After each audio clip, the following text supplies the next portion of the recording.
It can be challenging to cut sugar from your diet. Sugar is virtually everywhere, and controlling sugar cravings can be quite challenging.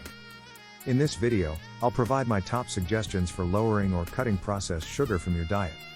Now, I should address two things before we get started. First of all, this video addresses added sugar rather than natural sugar found in complete foods. Thus, I'm referring to lowering the amount of sugar in products like breakfast cereals, processed foods, snacks, and candies. I'm not referring to lowering the sugar content of foods like tomatoes, carrots, apples, and oranges. Natural foods have fiber and a lot of vitamins and minerals that are still intact, therefore, in my opinion, sugar is not a problem in them. The main issue is extra sugar. How much added sugar should you consume daily, then? Where does it stop? The World Health Organization has a cap, in fact. Therefore, their daily maximum is 50 grams. They advise remaining under that.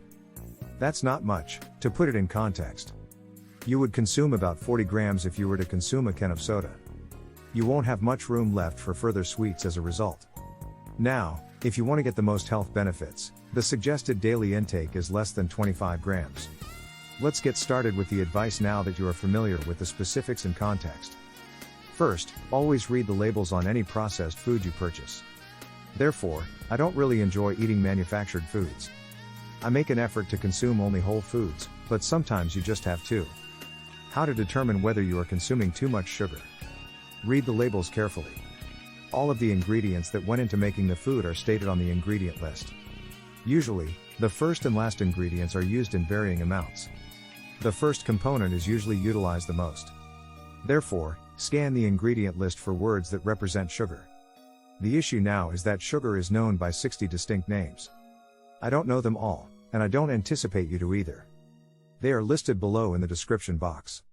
Obviously, the most frequent words you should search for are sugar and syrup, so, malt syrup, brown rice syrup.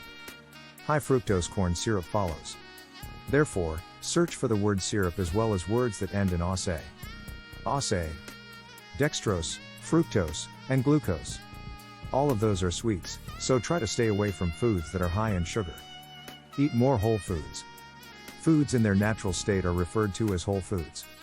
As an illustration, consider fruits, vegetables, legumes, whole grains, nuts, seeds, and the like. There are no additional sugars while eating whole foods. It hasn't been processed, and sugar hasn't been added. So, if you eat a diet that is mostly composed of whole foods, you naturally consume less sugar. Try to avoid drinking your calories. Drinking sugar is one of the simplest ways to consume too much of it. Mostly because we don't feel that we are receiving enough. Additionally, it's quite simple to overdo. I am therefore very conscious of the amount of sugar in everything I consume. Every time I visit a cafe, I make an effort to request drinks without sugar. Additionally, remember to read the label if you decide to purchase bottled beverages. Therefore, aim to avoid consuming all of your calories in sugary beverages. Do not overuse natural sweeteners.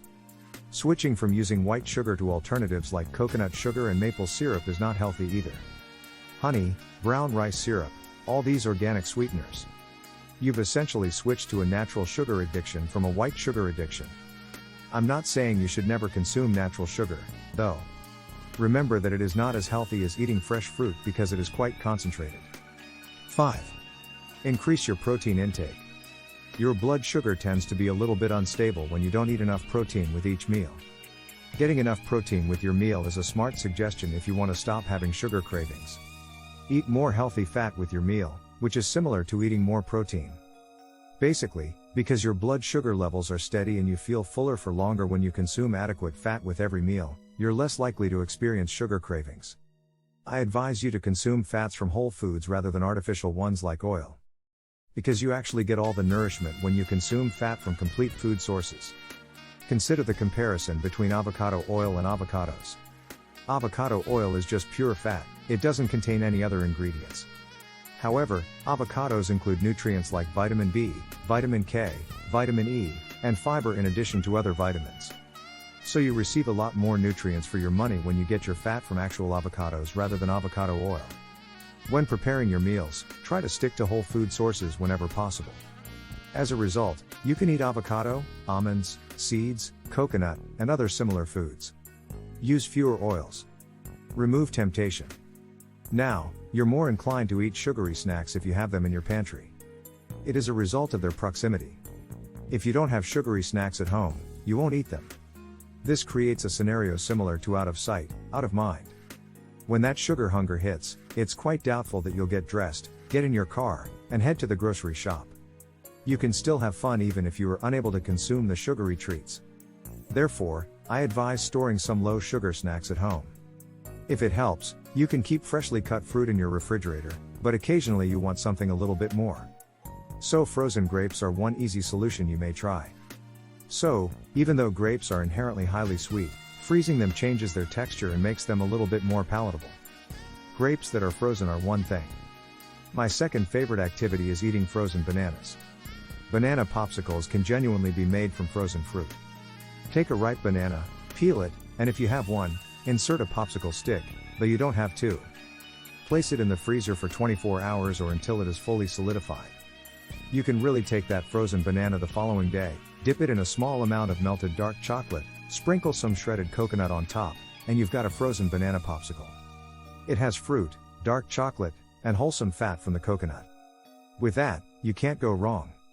Avoid using sugar as a stress reliever. Although sugar does help you feel less stressed, it only works as a temporary fix. Over the years, I've come to understand that finding other ways to relieve stress is much more effective than turning to food or sweets. Anything that works for you, such as yoga, working out, meditation, park walks, bubble baths, and so forth. Any method that lowers your tension is beneficial. Self-care is one of the things I've found to be particularly helpful for stress management. Never say never. The issue with a black and white approach to sugar is that it is ineffective over the long term. Finding balance in life is important. Now, I'm not advocating consuming sugar in moderation since, in my opinion, it cannot be done. It is quite challenging to maintain moderation. However, occasionally consuming sugar when the situation calls for it is not harmful. I'll use one as an illustration. Let's imagine your grandmother has cooked a cake for her 90th birthday. She celebrated her birthday alone. Are you going to reject that? In my opinion, no. It's a special event, so that's a special occasion that justifies enjoying some cake. You don't have to keep it all, you can share it with someone. However, occasionally it's acceptable to consume sweets, so give yourself that permission. Find the balance that works for you, since finding balance in many aspects of life, including eating, is important. Give the video a thumbs up if you liked it. Don't forget to subscribe. That's all for now. Stay healthy,